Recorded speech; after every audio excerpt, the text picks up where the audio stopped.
தமிழ்நாடு முழுவதும் 10,000 சிறப்பு முகாம்கள். உங்கள் வீடு தேடி வரும் அரசு. உங்களுடன் ஸ்டாலின்.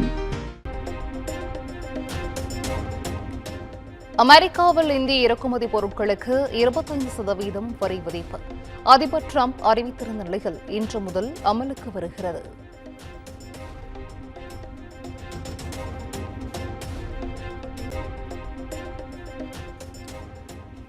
பீகார் மாநில வரைவு வாக்காளர் பட்டியல் இன்று வெளியாகிறது. தலைமை தேர்தல் ஆணையர் ஞானேஷ்குமார் வெளியிடுகிறார்.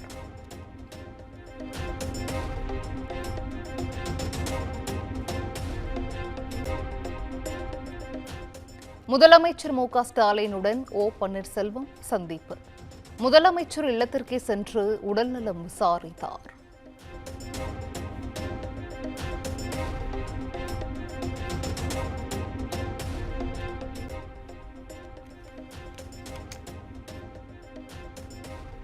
அரசியல் நிமித்தமாக முதலமைச்சரை சந்திக்கவில்லை என ஓ. பன்னீர்செல்வம் பேட்டி. அவரது உடல்நலனை மட்டும் விசாரிக்க சென்றதாகவும் விளக்கம்.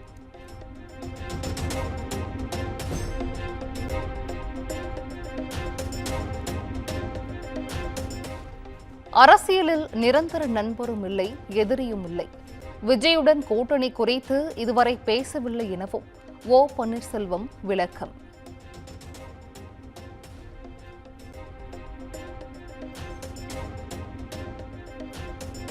பாஜகவுடனான கூட்டணியில் இருந்து அதிமுக தொண்டர்கள் உரிமை மீட்புக் குழு விலகல்.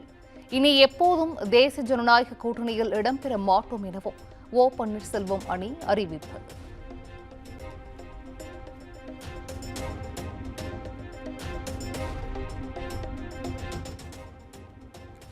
எந்த கட்சியுடனும் கூட்டணி என்பது இன்றைய நிலையில் இல்லை.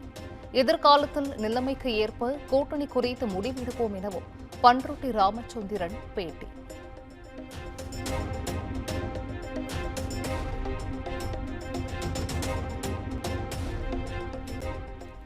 பாஜக கூட்டணியிலிருந்து ஓபிஎஸ் விலகுகிறார் என கடந்த வாரமே கணித்த குமுதம் ரிப்போர்ட்டர் கமல் ஆலயத்திற்கு குட் பை சொல்கிறார் என்ற தலைப்பில் கட்டுரை வெளியானது.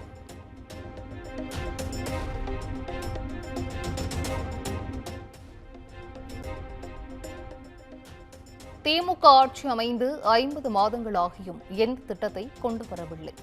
தேர்தல் வாக்குறுதிகளை நிறைவேற்றாமல் மக்களை ஏமாற்றி ஆட்சிக்கு வந்த கட்சிதான் திமுக என்றும் எடப்பாடி பழனிசாமி விமர்சனம்.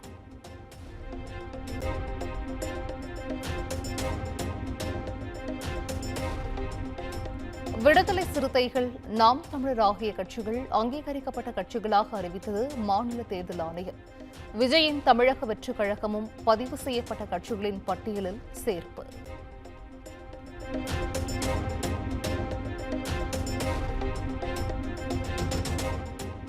நெல்லை ஆணவ படுகொலை வழக்கில் சிபிசிஐடி விசாரணை தீவிரம். சம்பந்தம் நடந்த இடத்தில் சிபிசிஐடி போலீசார் ஆய்வு.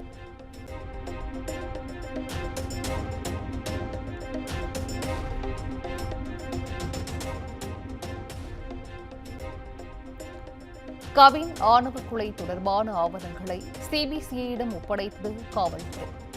கைப்பற்றப்பட்ட செல்போன், இருசக்கர வாகனம், சிசிடிவி காட்சிகளை ஒப்படைத்ததாக தகவல்.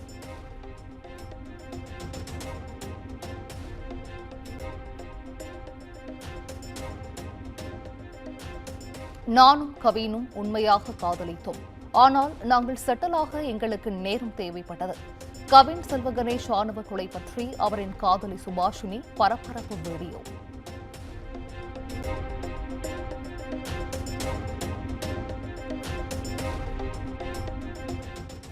ஆணவ கொலை செய்யப்பட்ட கவின் குடும்பத்திற்கு விசிக தலைவர் திருமாவளவன் ஆறுதல்.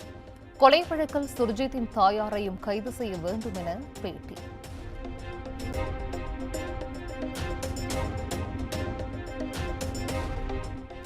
கவின் கொலையில் காவல்துறை கட்ட பஞ்சாயத்து செய்யக்கூடாது. உரிய விசாரணை நடத்தி குற்றவாளிகளுக்கு தண்டனை பெற்றுத்தர வேண்டும் எனவும் புரட்சி பாரதம் கட்சித் தலைவர் ஜெகன் மூர்த்தி பேட்டி.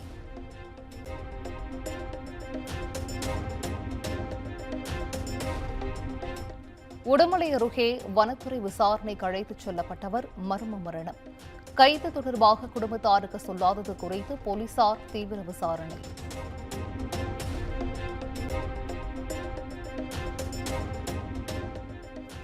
உடுமலை வனத்துறை அலுவலகத்தில் பழங்குடியின நபர் உயிரிழந்த விவகாரத்தில் வழக்கு சிபிசிஐடிக்கு மாற்ற வேண்டும் என பாஜக மாநில தலைவர் நயினார் நாகேந்திரன் வலியுறுத்தல்.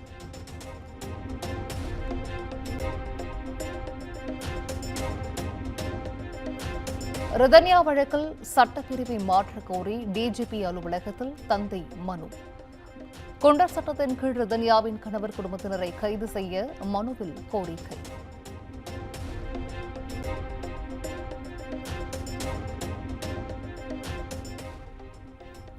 சென்னை அண்ணா பல்கலைக்கழக முன்னாள் துணைவேந்தர் வேல்ராஜ் பணியிடை நீக்கம்.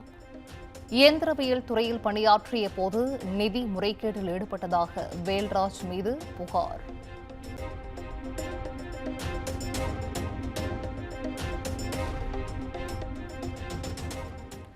சிதம்பரம் நடராஜர் கோவிலில் தீட்சிதர்களின் நடவடிக்கையால் அதிக எண்ணிக்கையில் பக்தர்கள் தரிசனத்திற்கு அனுமதிக்கப்படுகிறார்களா? ஆய்வு செய்து அறிக்கை அளிக்க இந்து சமய அறநிலையத்துறைக்கு சென்னை உயர்நீதிமன்றம் உத்தரவு.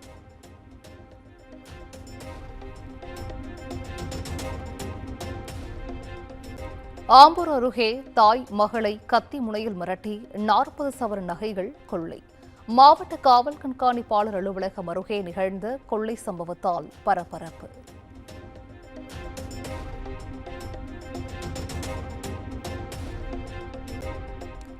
திண்டுக்கல்லில் நடைபெற்ற 2 பள்ளிகளுக்கு இடையேயான மாவட்ட அளவிலான ஹாக்கி போட்டி. போட்டியில் தகராறு ஏற்பட்டு மாணவர்கள் கற்கள் ஹாக்கி மட்டையை கொண்டு தாக்கிய சம்பவத்தால் பரபரப்பு.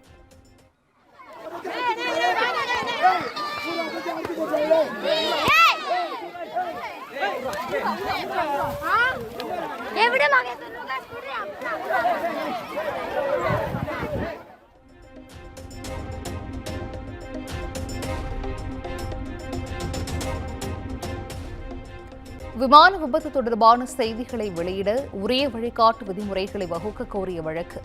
மத்திய அரசுக்கு உத்தரவிட முடியாது என வழக்கை தள்ளுபடி செய்தது சென்னை உயர்நீதிமன்றம்.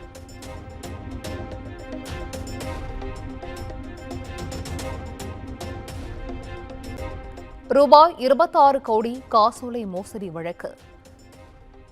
ஸ்ரீ தேனாண்டாள் பிலிம்ஸ் உரிமையாளர் என் ராமசாமிக்கு ஜாமீனில் வெளிவர முடியாத கைது வாரண்ட்.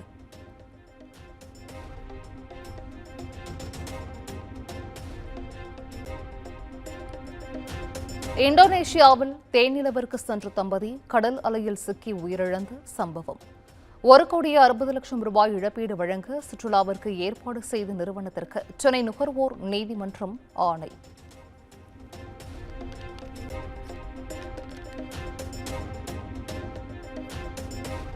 தமிழ்நாட்டில் நாளை முதல் வருகிற 6ஆம் தேதி வரை கனமழை பெய்யும். இன்று மிதமான மழைக்கு வாய்ப்பு என வானிலை ஆய்வு மையம் கணிப்பு.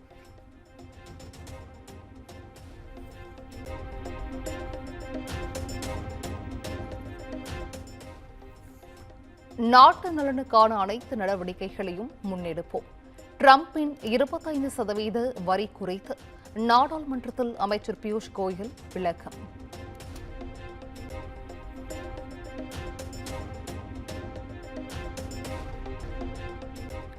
கர்நாடகாவின் தர்மஸ்தலாவில் உள்ள நேத்ராவதி ஆற்றங்கரையில் மண்டை ஓடுகள் எலும்பு கூடுகள் கண்டெடுப்பு.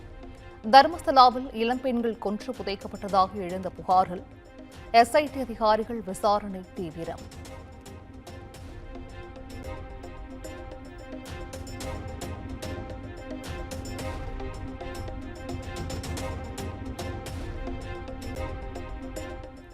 ஈரானிலிருந்து பெட்ரோலியம், ரசாயன பொருட்களை இறக்குமதி செய்யும் நிறுவனங்களுக்கு அமெரிக்கா தடை.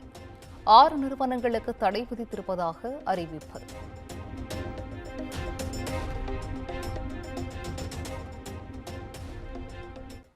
தமிழ்நாடு முழுவதும் 10,000 சிறப்பு முகாம்கள். உங்கள் வீடு தேடி வரும் அரசு. உங்களுடன் ஸ்டாலின்.